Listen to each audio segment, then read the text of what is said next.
I'd like to say a few words about the Guyanese diaspora. This is a relatively large group when one considers the actual size of Guyana's population.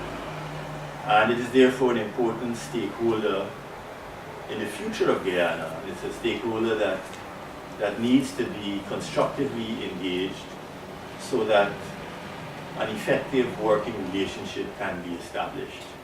Hi there, Carl Browne with you. It's time for My Time Tunnel and welcome to my YouTube channel.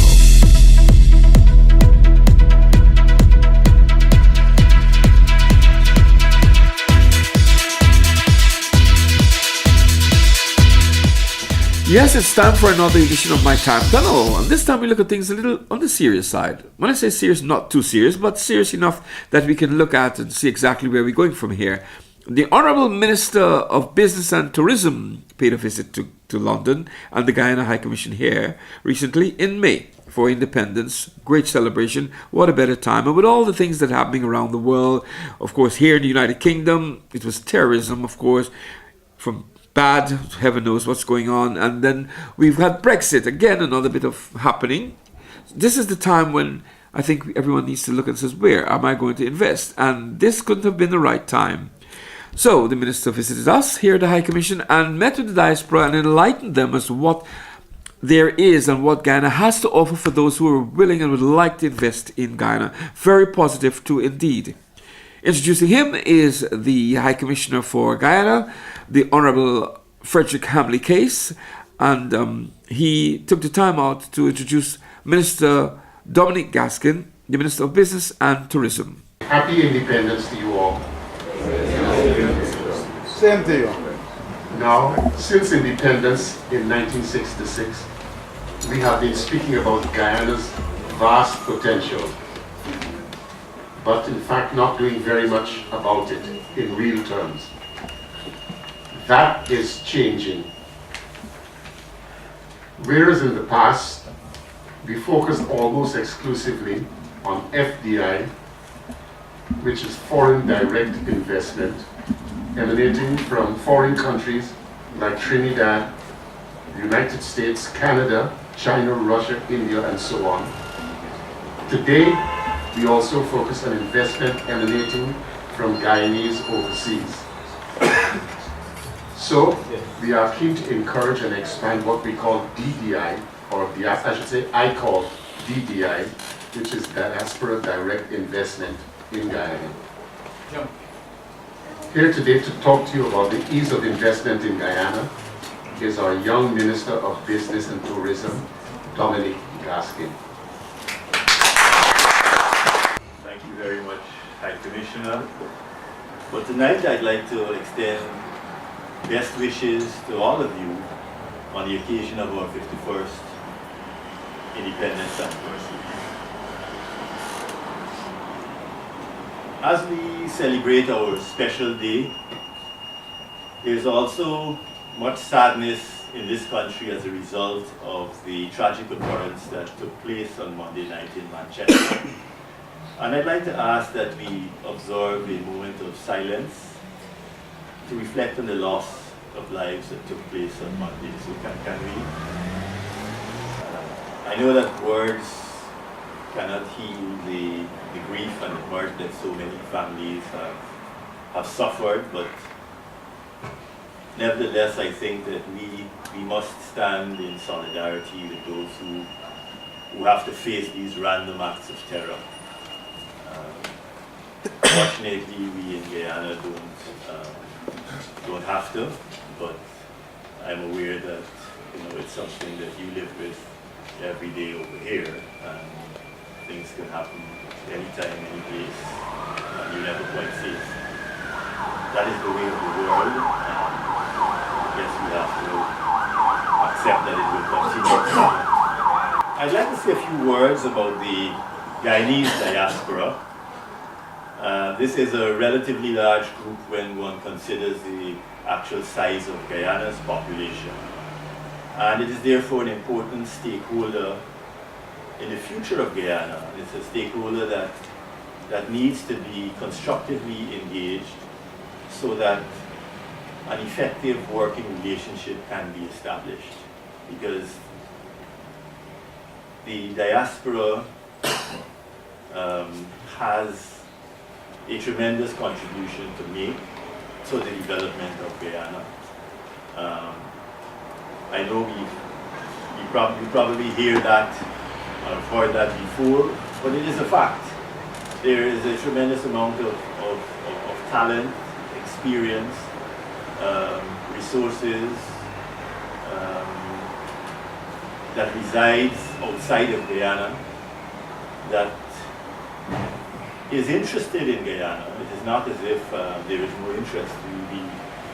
We are constantly reminded that there is this group of Guyanese that may not be living in Guyana, but certainly feels a strong connection to Guyana. And as a government, we think it's important that we harness what is there and that we find a way, some mechanism to allow the Guyanese diaspora to make a contribution to Guyana's development. The country needs it, and I believe many people, many Guyanese who live abroad want to be part of Guyana, and we need to find a way to make that happen. And I raise this because having succeeded in democratically removing a government that had been in power for way too long, we were confronted by high expectations both at home and abroad. Many people at home felt and still feel that a lot of our problems would suddenly have disappeared with the coming into office of a new government. Unfortunately, you cannot neglect something for 50 odd years and expect that once you stop neglecting it, it will automatically start functioning as normal. That doesn't happen in the real world. But dealing with expectations can be challenging, and this of course is something that governments all over the world have to deal with, managing expectations. But we also have a similar issue with Guyanese living abroad in the diaspora who I believe wanted to be involved from the very beginning, many of whom were involved in the campaign leading up to the change of government, and who felt that after that they could have been involved in the decision-making process of the new government. This unfortunately did not happen, could not happen. There are some challenges with dealing with the diaspora. It is such a large group. I don't know that anyone has ever counted the amount of Guyanese who live outside of Guyana, but the estimates range from 500,000 to over 1 million. It depends on where you cut off, whether you consider people Guyanese simply because they have Guyanese parentage, or whether we're talking about Guyanese who actually were born in Guyana. But the numbers are large, and the challenge is that it is not a community that is organized in a way that allows anyone to easily identify who are the representatives, who is it that speaks for the diaspora. So we are in the process of developing a diaspora engagement strategy, which we believe will provide a means of constructively engaging the diaspora and getting that contribution made that we know you are capable of, and that we know you want to make. So it's something that I want you to be aware of. There's a lot of frustration, like I said. We don't hear it so much from this end, but in North America, we get a lot of complaints, people who want to see the contribution feel that they're being rejected, and this is certainly not something that, certainly not a signal that we want to send. We believe that we want the support of every single Guyanese who's interested in supporting Guyana, but we have to find a way to take on board all the offers and proposals that we are receiving. I want to just make some general comments about Guyana. Like anywhere else in the world, there are good things happening in Guyana, and there are bad things happening in Guyana. For those of us who live in Guyana, Guyana is still a place where one can enjoy many of the amenities of a modern world. Unfortunately, not in a modern environment. The challenges we face are not unlike those faced by many countries in the world. There's poverty, there's inequality, there's poor education, poor health care, and poor delivery of many other public and private services. This is something that we as a government inherited. It is not new. It is something that we have to fix. We are committed to fixing a lot of these problems. We believe that they can be fixed. They're not insurmountable. Again, we need all hands on deck if we are going to find solutions, but they are very real problems. People do live unnecessarily hard lives, and I say unnecessary because Guyana is a wealthy country. No one should be living in poverty in a country that has such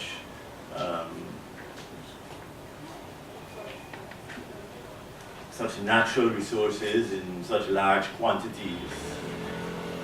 We also have our fair share of crime, and it's very much a concern for Guyanese living in Guyana, as well as Guyanese living outside of Guyana who have contemplated returning home, whether it's for holiday, whether it's for retirement, or whether it's just to remigrate, continue working in whatever your area of expertise is.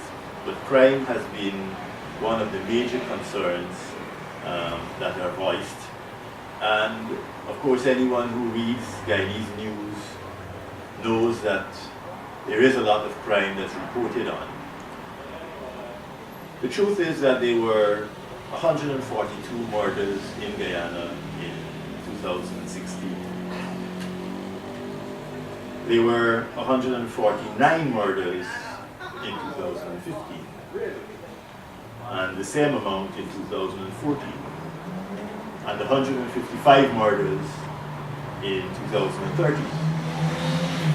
And this trend is similar for most of the other serious crimes. And this year's figures so far are maintaining that downward trajectory.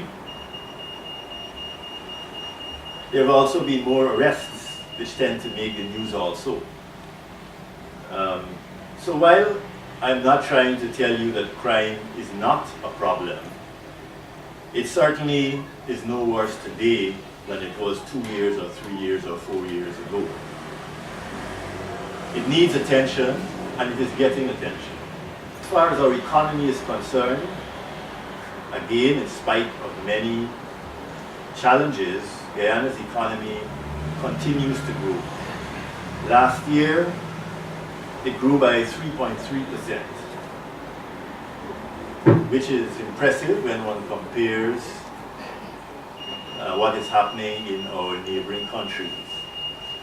Venezuela is experiencing a severe economic depression. Brazil is experiencing negative economic growth for the second year running. Trinidad is now experiencing negative growth also.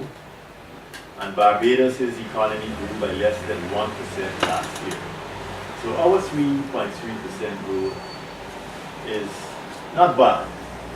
Unfortunately, our economic growth is largely due to the strong performance of the gold mining sector. Both rice and sugar production were down by about 20%. Bauxite earnings decreased by about 10%. Timber earnings increased by about 6%. That's not particularly good news. We can't dress it up. Some of our sectors are not performing, and having or overly relying on one sector to bring home the bacon is never a good position to be in. But we are thankful for the fact that we still have growth, and growth is projected to continue during this year. On the other hand, the exports of fruits and vegetables, beverages, prepared foods, fish and shrimp, rum, and re-exports all increased in 2016. And that's a very positive sign, especially because we have been trying for a very long time to diversify the sources of our export earnings. So this is, like I said, a positive sign. It's a movement in the right direction. Economically also, these are exciting times for Guyana. Oil has been discovered, and oil has placed us on the map. We are receiving a level of attention that we are not accustomed to, and this is not necessarily a bad thing. We welcome the attention. You know, for a long time, Guyana has been ignored by the international business community, and it has not been given a lot of attention as an investment destination. We have a chance to change this now and to transform our country into one that is ready to do business with the rest of the world, including the diaspora. It is important to understand that Guyana has a free market economy where wealth is generated by private enterprise and not by the government. The role of the government is to facilitate and to regulate trade and investment, and of course to promote Guyana as a good place to do business. And I think that's what I'm trying to do here tonight. Guyana does not have a fully developed financial services sector with actively traded stocks and capital markets. So investing in Guyana tends to be a more hands-on experience, usually with an established presence on the ground. There are many areas of investment that can generate profits for investors who know what they're doing and who have the required expertise. We know about the oil, and we have to assume that Guyana will be producing oil in 2020. Nothing is guaranteed in life or in business, but all indications are that by the year 2020, Guyana will be producing oil for the first time. So far, ExxonMobil and its partners have drilled 4 test wells and gotten positive results from 3, with total estimated resources of over 2 billion barrels of oil. As a result, they have decided to go ahead and to develop this project for production in 2020. This means putting in all the subsea infrastructure and constructing an offshore floating facility which will be the nerve center of their operation. Several production wells will be drilled to bring up the oil, and additional exploration wells will also be drilled to maximize the potential of the block. What this does, it increases the likelihood of additional discoveries, which in turn can lead to additional production. So the 2 billion barrels of oil could easily increase as we go forward.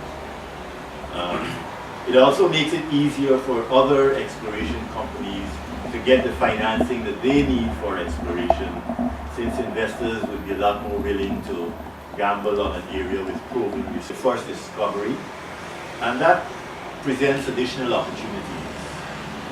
So there's good news in the oil and gas sector, and we foresee tremendous growth in this sector over the coming decades.